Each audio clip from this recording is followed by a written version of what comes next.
All right, defensively, 4 games in. It's been a mixed bag, but I think we've this last game showed what the potential of this defense can be. Going into the season, we heard Coach Tomlin say this has historic defense capabilities. Hasn't quite looked like that so far, but it looks like it's going in the right direction. Let's start out with the secondary, Chuck. We brought in Jalen Ramsey. We brought in Darius Slay. We brought back Deshaun Elliott. How would you? Juan Thorhill. Obviously, we traded away Minka Fitzpatrick, who has been a staple back there for a long time. It seems to have affected this, at least the secondary to start the year, but it looks like they're going in the right direction. How do you see them right now up to this point? Yeah, again, they haven't really played with all of their pieces. They started out, the very first week, they had everybody together, and then you lose Deshaun Elliott, and then Joey Porter Jr. goes down. As you gain Deshaun back, then all of a sudden you lose Jalen Ramsey in that secondary. So again, there's a lot of moving pieces, and it forced them to use some type of secondary coverages that the packages that they haven't really been able to use or they haven't used throughout the course of this season so thus far. With all that being said, I'm giving them a B minus, and it could easily be a C plus, but I'm giving them a B minus because they are 3-1 at this particular point. Are they a finished group? Absolutely not. But again, now let's see what Joey Porter Jr. looks like as he now returns to that secondary minus Jalen Ramsey. So again, we're going to continue to pay attention to what's happening here.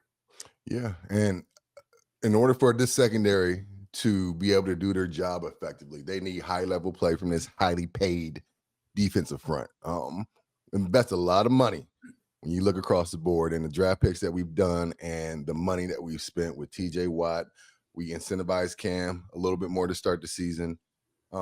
Spent a second round draft pick 3 years ago on Keanu Benton, or a third round draft pick on Keanu Benton, first round draft pick in Derek Harmon, fourth round draft pick at Alex Highsmith, third round draft pick in Nick Herbig.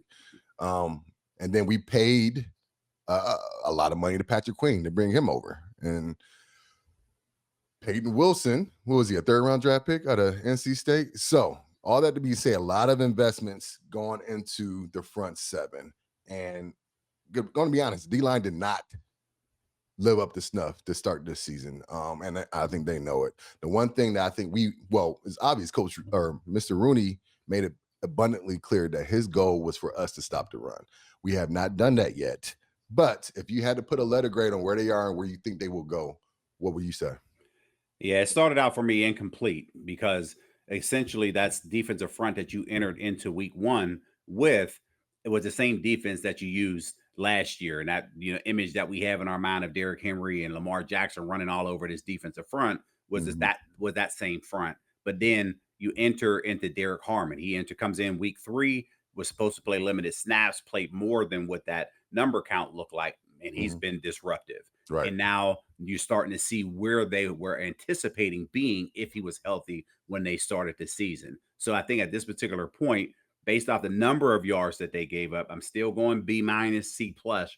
I'm right in that area. You're talking like a 79, 80, Yeah. type of grade, Uh-huh. only because they did not have Harmon in there. But when Harmon is in that lineup, that allows him to be disruptive. That allows somebody like a Keanu Benton to now to make plays in the manner that he did against Minnesota.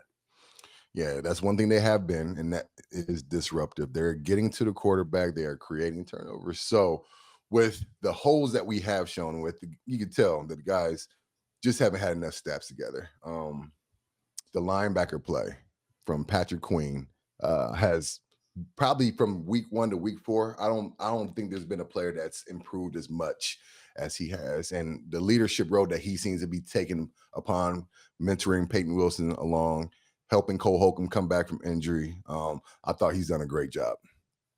No, he has, and that's the part where your front seven. We're including linebackers, but of course, Right. when we're grading defensive line and then ultimately the linebacker group, again, Alex Highsmith was in, he was out, so you don't really have. There was a package that they were going to run with three linebackers on the field with Nick Herbig, Alex Highsmith, T.J. Watt.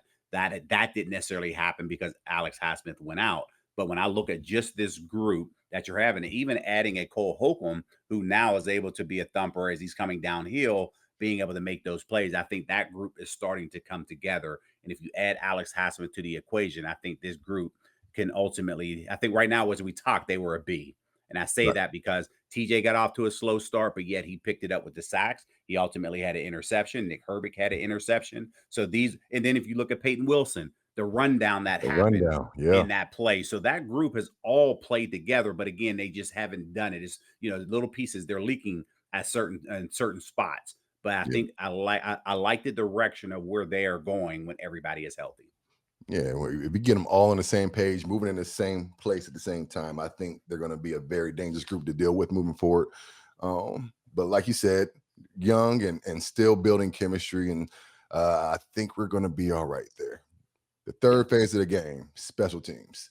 Um, Obviously, we have the GOAT kicker and Boz we trust. I don't think there's any issue there or any concern there whatsoever. He got his uh, I don't know if he's had a blocked field goal in like the last 5 or 6 years, but fortunately that happened this last game. They were still able to rectify it.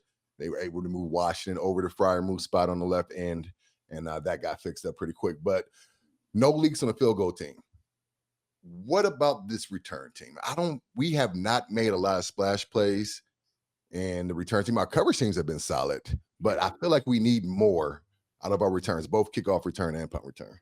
Yeah, when they made the move to release Cordero Patterson, I'm thinking, okay, maybe they're seeing something in Caleb Johnson in this return game to maybe break a tackle and be able to spring for those few extra yards. That just hasn't happened up until this point. But as far so I give the return game just a C. They're doing exactly what the kickoff team is doing, allowing them to get to the 20-yard line, falling down. Nothing more, nothing special about that. So they have to pick that up in the kickoff return game. Yes, yes. Well, that is the state of the Steelers. I think we both see some positive things moving forward. We both agree that this bye week came at a crucial time for us, and hopefully we'll see some growth on the other side of that. But even though we didn't play this weekend, Charlie, we still won. Because did you look at our division? Did you see what our division did or did not do this weekend?